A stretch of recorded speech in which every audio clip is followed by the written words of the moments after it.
उधर निकल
रहा है। यहाँ पर भी अभी गुरु पूजन हुआ है और आपका भी से लोगों ने पूजन, क्या कुछ कहेंगे?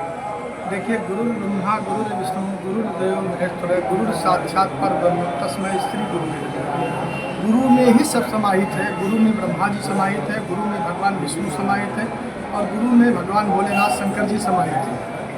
क्योंकि जो गुरु की महिमा अनंत है, जो भी दीक्षित हुए हैं वह अपने गुरु के चरणों में आ रहे हैं, उनके पूजन हवन करने आ रहे हैं, उनसे जो है श्रद्धा भक्ति है गुरु के प्रति। और जो दीक्षित नहीं हुए हैं, मेरा एक और कहना है कि जो दीक्षित नहीं हुए हैं, जो भी सनातन धर्मी हैं, उन्हें सभी को दीक्षित होना चाहिए। कहा गया थूक भी घोटने से पहले जो है तुलसी धारण करना चाहिए, वैष्णव संप्रदाय में दीक्षा लेना चाहिए। और ये अयोध्या नगरी भगवान श्री राम की नगरी अयोध्या है, यहाँ पे जो संतों का खान है और जितने भी गुरुजन हैं सभी के पास में उनके शिष्यगण आ रहे हैं, आशीर्वाद ले रहे हैं। और गुरु की महिमा भी अनंत है। गुरु का मतलब ये होता है अंधकार को अंधकार से प्रकाश की ओर ले जाना, वही गुरु है। गुरु जीवन के अंधकार से प्रकाश का साक्षात्कार अगर होता है जीवन में तो गुरु के द्वारा होता है।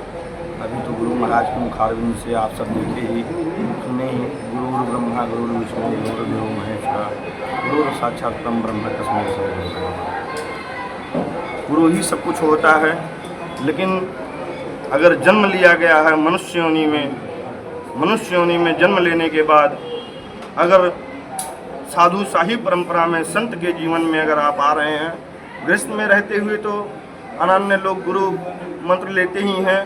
उनका तो एक प्रकार से कन्यादान के समय उनको लेना ही पड़ता है आकर के। लेकिन अगर जो आप संत जीवन में हैं और गुरु की महिमा, गुरु की वाणी, गुरु की कृपा, गुरु मंत्र नहीं है जीवन में, तो वह जीवन अधूरा है। और तभी साधु शाही परंपरा, तभी साधुता पूर्ण होती है। तभी संत एक जब तक अपने गुरु के छाया में, गुरु के वचनों में, गुरु की कल्पनाओं में नहीं जीता है, उसका जीवन पूर्ण नहीं होता है। इसलिए गुरु के जीवन को अपने जीवन में उतारा जाता है और गुरु के वचन को अपने जीवन में उतार करके जो भी संत इस पृथ्वी पे जीते हैं उनके ऊपर साक्षात परम पूज्य श्री गुरुदेव भगवान की कृपा बनी रहती है।